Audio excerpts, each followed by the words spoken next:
ஆண்டவராகிய தெய்வம் சீசர்களை படகுல அனுப்பிட்டு இவர் அக்கறைக்கு போனார்.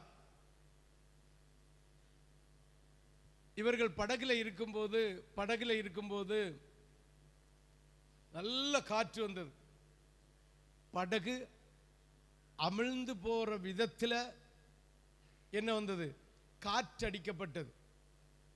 அப்ப அதில் இருந்த சீசர்கள் எல்லாம் மனவேதனையோடு மன துக்கத்தோடு, ஐயோ தாங்க முடியாத ஒரு புயல் காற்று வருகிறது, இப்ப கடல் நீர் படகிலே ஏறிவிடும், அப்பொழுது நம்முடைய படகு அமிழ்ந்து போகும் என்று ஆண்டவரை நோக்கி கூப்பிடணும். ஹல்லேலூயா, ஹல்லேலூயா, ஹல்லேலூயா. பிள்ளைகளுடைய கூக்குரலை கேட்டதும் ஆண்டவராகிய தேவன் படகு இந்த கடல்ல நடந்து வாரார். ஹல்லேலூயா. எப்படி வாரார்? நடந்து வாரார். நடந்து வந்ததும் பாருங்க, இந்த ஜனங்களுடைய இதை பாருங்க, பெரிய போராட்டம், பெரிய குழப்பம், பெரிய உபத்திரவம், சாகக்கூடிய தருணம் வருகிறது. இனி பிழைப்பு உண்டோ? இயேசுவும் நம்மிடத்தில் இல்லையே, இயேசுவும் நம்மிடத்தில் இல்லையே என்று சிந்திக்கிற அந்த சூழ்நிலையில ஆண்டவரை நோக்கி கதறாங்க. அப்ப ஆண்டவர் நடந்து வாரார். ஆமென். பிள்ளைகளுடைய கூக்குரலை கேட்டு அவர் அமர்ந்திருக்கிற தேவன் அல்ல. பிள்ளைகளுடைய உபத்திரவத்தை கண்டு அவர் அமர்ந்திருக்கிற தேவன் அல்ல.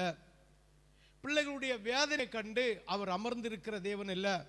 நம்மண்டை ஓடி ஓடி வருகிற ஒரே ஒரு தெய்வம் நம்முடைய கர்த்தராகிய இயேசு கிறிஸ்து. தன்னுடைய சரீரத்தை ஜீவ பலியாய் கொடுத்து, தன்னுடைய இரத்தத்தை ஜீவ பலியாய் அவர் சிந்த வைத்து, நம்முடைய பாவங்களையும் குற்றங்களையும் மன்னித்து உன்னையும் என்னையும் நித்தியத்தில் அவரோடு கொண்டு சேர்ப்பதற்காக மன உருக்கம் உள்ள தேவன். நம்முடைய பாடுகளில், நம்முடைய உபத்திரவத்துக்குள்ள அவர் ஓடி ஓடி வருகிற தேவன். ஆனால் நம்ம அவரை அறிஞ்சிருக்கணும். ஹல்லேலூயா, ஹல்லேலூயா, ஹல்லேலூயா. எந்த கூட்டத்தில் நம்முடைய தகப்பன் வந்தாலும் இது அப்பா என்று அறியக்கூடிய ஞானம், உலக ஞானம் இருக்கிறது போல, எந்த இடத்தில் இயேசு, எந்த வடிவத்தில் இயேசு, எந்த எந்த எந்த மாறுதலில் அவர் வந்தாலும் இது இயேசு என்றும் இது பிசாசு என்றும் அறியக்கூடிய அறிவு ஞானம் நமக்கு பெற்றிருந்தாதான் ஆண்டவருடைய சமூகத்தை விட்டு நாம் விலகி போக முடியாத வண்ணா ஆண்டவராகிய தேவன் அவருடைய மகத்துவத்தில் நிலைநிற்க வைப்பார். ஹல்லேலூயா, ஹல்லேலூயா. இன்று உலகத்தில் நாம் பார்த்தோம்னால் வேளாங்கண்ணிக்கு நேச்ச போட்டு வருஷத்துக்கு ஒரு நாள், இல்லை திருப்பதிக்கு நேச்ச போட்டு வருஷத்துக்கு ஒரு நாள், இப்படி ஒவ்வொரு கோயிலுக்கும் நேச்ச போட்டு வருஷத்துக்கு ஒரு நாள் போறது போல இன்னைக்கு பெந்தேகோஸ்து ஆராதனைகளையும் மாறிவிட்டதே என்கிற வேதனையோடு ஆண்டவராகிய தேவன் இன்று நம்ம மத்தியில உலாவிக் கொண்டிருக்கிறார். ஹல்லேலூயா, ஹல்லேலூயா, ஹல்லேலூயா. இப்ப பாருங்க, இயேசு நடந்து வருகிறார். நடந்து வருகிறதை கண்டதும், இந்த பிள்ளைகள்கிட்ட வரக்காக இயேசு வருகிறார். வந்ததும் அவர்கள் ஆவேசம் என்ன, பிசாசு, பொல்லாத ஆவி என்று சொல்லி பயந்தார்கள். ஹல்லேலூயா. இன்னைக்கும் அப்படிதான். இயேசுவை இன்னார் என்று அறிய முடியல, இயேசுவை இன்னார் என்று தெரிய முடியல. இயேசுடைய சித்தம் என்ன, இயேசுடைய விருப்பம் என்ன, இயேசு இதயத்தில் என்ன சிந்தனையோடு இருக்கிறார், ஆத்மாக்களுடைய பாரத்தோடு இருக்கிறாரா, என்ன நோக்கத்தோடு நம்மை தெரிந்து கொண்டார் என்பதை அவரை அறியாத இருக்கிற ஒரு பேந்தைகளாக, ஒரு மெண்டலாக, அதாவது பைத்தியக்காரர்களாக நாம் இன்று கிறிஸ்தவர்களாகிய நாம் இருக்கிறோம் என்பதில் எந்த சந்தேகமும் கிடையாது. ஹல்லேலூயா. சிந்தித்து பாருங்கள், யோசித்து பாருங்கள். இயேசுவை இன்னார் என்று அறியணும், இயேசுடைய வழி இன்னதென்று அறியணும், இயேசுடைய சத்தியம் இன்னதென்று அறியணும், இயேசு நமக்கு வைத்திருக்கிற வசனம் இன்னதென்று அறியணும், இயேசு நமக்கு வைத்திருக்கிற கற்பனைகள் இன்னதென்று அறியணும். அறிந்தால், தெரிந்தால், புரிந்தால் நாமும் தண்ணிக்கு மேல நடக்கலாம். ஹல்லேலூயா, ஹல்லேலூயா. நாம எதுக்கு மேல நடக்கலாம்? கடலுக்கு மேல நடக்கலாம். ஆமென். கடலுக்கு மேலே நடந்து போகும்போது என்ன போராட்டம் வந்தாலும் சரி, என்ன உபத்திரவம் வந்தாலும் சரி, என்ன கஷ்டங்கள் வந்தாலும் சரி, தண்ணிக்கு மேலே நடந்து போறதுன்னா அது விசுவாச கப்பலை சேதப்படுத்தாமல் இருக்கிறவர்களுக்கு மட்டும்தான் முடியும். ஆண்டவராகிய இயேசுவை அறிஞ்சு, ஆண்டவராகிய இயேசுவை தெரிஞ்சு, ஆண்டவராகிய தெய்வத்தை புரிஞ்சவர்களுக்கு அந்த தண்ணீரில் நடந்து போகிறது முடியும், மற்றவங்களுக்கு முடியாது. தண்ணீரில் நடந்து போகிறது லகுவான காரியம் இல்லை.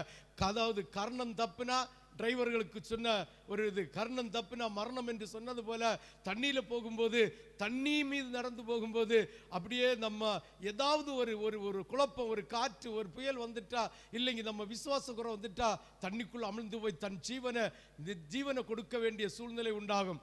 அப்படிப்பட்ட சூழ்நிலையிலும் நாம் இயேசுவை இன்னார் அறிந்து, இயேசு இதை செய்யவும் இதற்கு அப்பாற்பட்டதை செய்யவும் வல்லவர் என்று அறிந்து, எந்த உபத்திரவத்தையும், எந்த பாடுகளையும், எந்த கஷ்டங்களையும் நமக்கு தீர்க்க வல்லவர் என்று அவரை விசுவாசித்தால், இந்த உபவாச கூட்டத்தில் பிறருக்காக ஜெபிக்கிற ஜெபத்தை கர்த்தர் கேட்டு உன்னுடைய குடும்பத்தில் இருக்கிற எல்லா உபத்திரவ கட்டுகளையும் கர்த்தர் மாற்ற வல்லவராக இருக்கிறார். ஐயோ, என் குடும்பத்தில் ஒன்றை விட்டு வியாதி வருகிறது, ஒன்றை விட்டு உபத்திரம் வருகிறது, பாடுகள் வருகிறது, துக்கங்கள் வருகிறது.